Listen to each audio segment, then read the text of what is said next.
The elites don't want this to come out. They don't want the technology out because the technology meets power. It's going to go back to the people. So these objects can go beyond the speed of light, out of 3D space into, you call it hyperspace or other dimensions, to another point in the universe, maybe a million light years from here. But when they're in this dimension moving around, the energy source is something called the 0-point energy field, which is the baseline of energy that all matter, that everything exists from. Gravity becomes something that essentially goes away because they can cause this whole spacecraft and everyone in it to attain masslessness. They have no weight, even though they're sitting they'd be outside your backyard. So it's like in a fighter jet, if you're going Mach 2 and stop suddenly, your brains are going to come out of your nose, flash on the windshield. That didn't happen with these, and they're going 100 times that speed.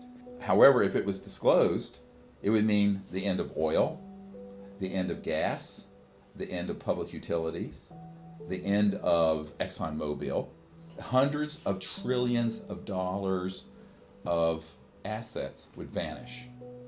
And at the same time, power would go back to the people. What do I mean by that? If you have, right now you have a group of global elites, right, who really run the whole frickin' planet, and there's not that many of them, a couple hundred.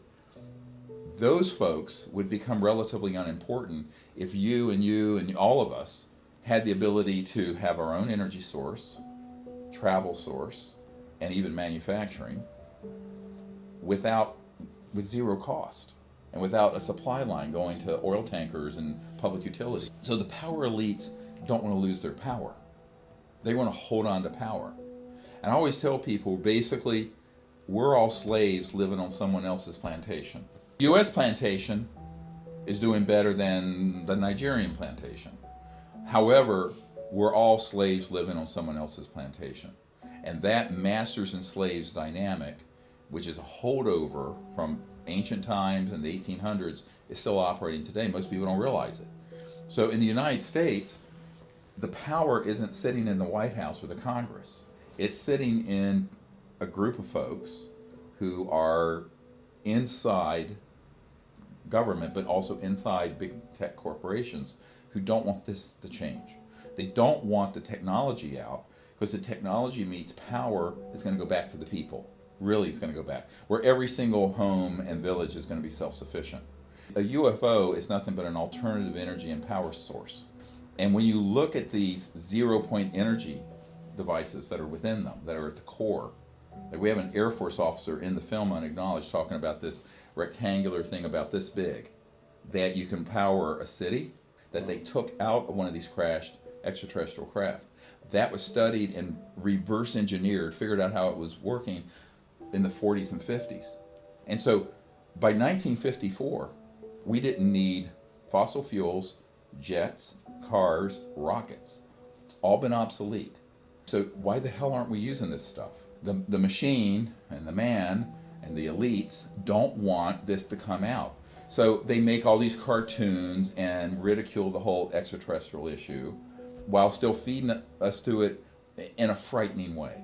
Now, what's all the fear stuff about? I mean, that's the other part. That's the question, okay, though. that's the second part of the... But that's what I was asking, is obviously they're higher intelligence. So if we were a threat, or if they were to be a threat, it would have been done by now. Absolutely. There's no problem that... So it's man-made, is what you're saying. Yeah, it's... But let's look at one other thing. What's been the organizing principle of society for thousands of years? War, us versus them. One religion against another, one race against another, one economic system, capitalism versus communism or social. So we've been fighting wars for thousands of years on an us versus them mindset. But now, what they're wanting to do is eventually introduce another them, but in a way that's frightening. So this is why you'll see in the film, Douglas MacArthur, General MacArthur in 1955, it said that World War III would be interplanetary.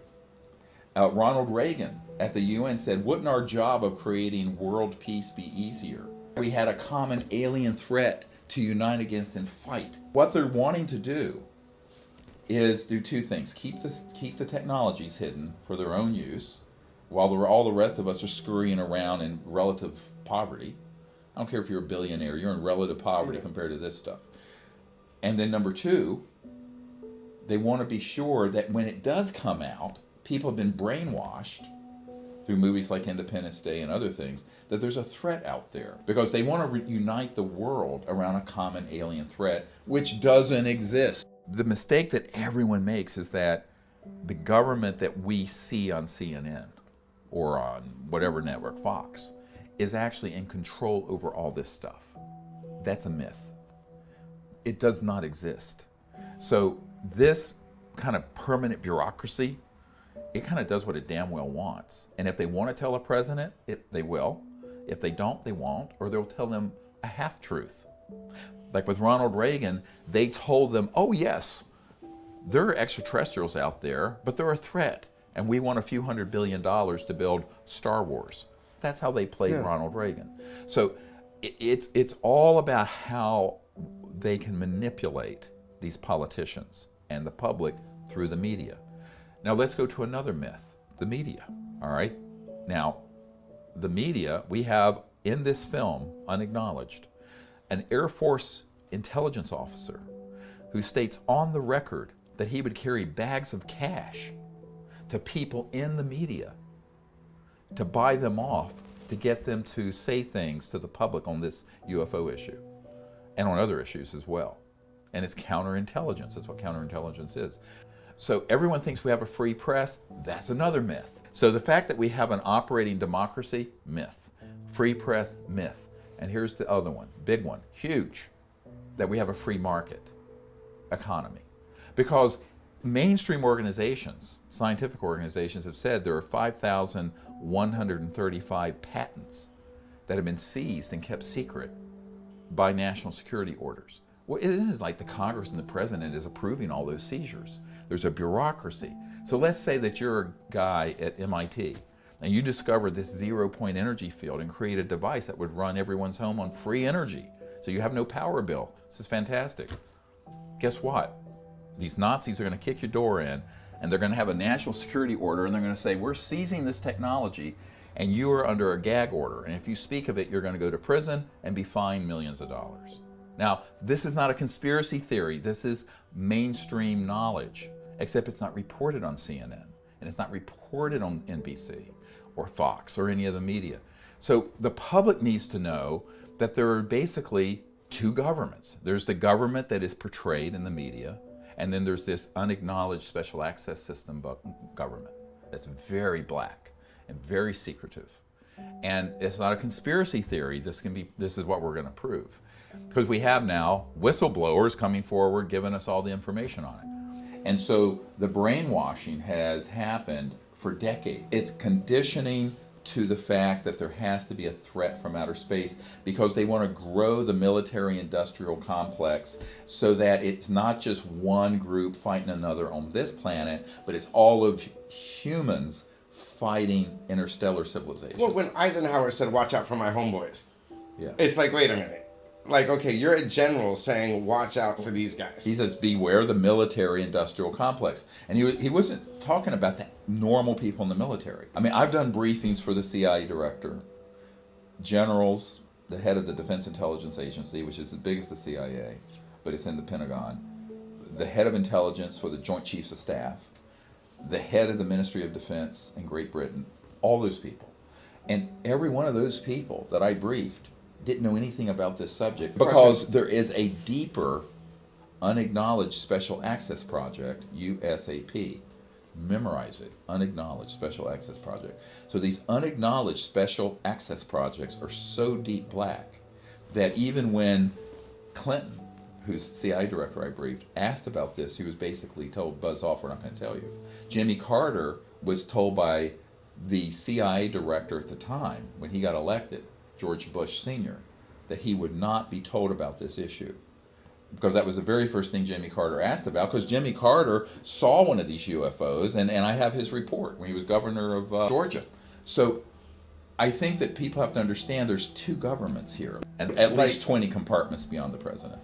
And I have 800, 900 of those people who are in those compartments on my team. Now, in the early days, I did think that, oh, well, if I take this to the president, which I got access to, or folks like the Rockefellers, or the CIA director, I thought those guys would do something. And then I learned they ain't going to do shit. We're going to do it. And that's what I've been saying for a long time. For the last 20 years, what I've been saying is, we the people, as Jefferson said, have to organize and make this change happen. We did it for the civil rights era. We did it for gay rights. We did it for women's rights. We've done it for a lot of issues. We have to do it on this. The guy who invented the rocket for Adolf Hitler, Werner von Braun, on his deathbed, and his assistant is in this film, unacknowledged, talking about this, said that they would first have the Cold War, then global terrorism, but the final card they're going to play is the alien threat from outer space, and it's all a lie. And she says over and over again, it's all a lie. To create a unified global military junta that people are cowed into. Look what happened after 9/11. People took complete leave of their senses. I mean, everyone was like stampeded by fear into giving up their freedom, their liberty, in exchange for security. And I didn't know this. Now, when I first met with the CIA director, I will admit, I was pretty naive. I said, well, I don't understand why I'm a civilian and I'm a medical doctor. I've never been in the government. Why am I briefing the director of the CIA on this? And he said, because they know you understand it. And I had put together a lot of evidence. And the CIA director and the president are being denied access. Now, I didn't believe this. I thought this was a baloney. He's a spy. He just wants to pick my brain. Not true. I got to the meeting. It was quite obvious that the CIA director had been completely cut out of the loop, as had the president, Clinton. When Jimmy Kimmel asked Obama about this, and he said, yes, that's what they tell us to say, that it doesn't happen, he laughed, and everyone laughed with him, but he was telling the truth. They don't want you to know, because if you are in favor of disclosing it, they don't want you to know. And if you were to disclose it, it'd be the end of big oil, pollution, and the petrodollar system, all poverty on Earth. And isn't that a good thing? Except global elites who are feeding like parasites off the rest of us, they'd be out of business. They'd be out of business very quickly. Well, what is the quickest way to devalue anything? Yes. You call it crazy. You call it crazy, you ridicule the person, and you diminish them. Right. So, well, you can look at gays or any of that kind of stuff. Oh, he's gay.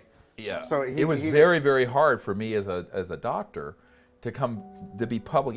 Back in the 90s when I was on, there was a show called Larry King Live. Oh, yeah. He had a special on this. And I'm working full time as a doctor. And I'm thinking, oh my God, it's the end of my career. And then there was the guy who was the head of surgery there. He was this crudmudgeon, very, very conservative, tough, kind of unhappy guy. And like the next day, I was going to a code blue in the ICU. Someone had died, we were resuscitated. And he gets on the elevator with me, looks around, be sure nobody's looking. And he looks at me, he says, I think what you're working on is the most interesting and important thing in the world, and you keep it up and don't give up.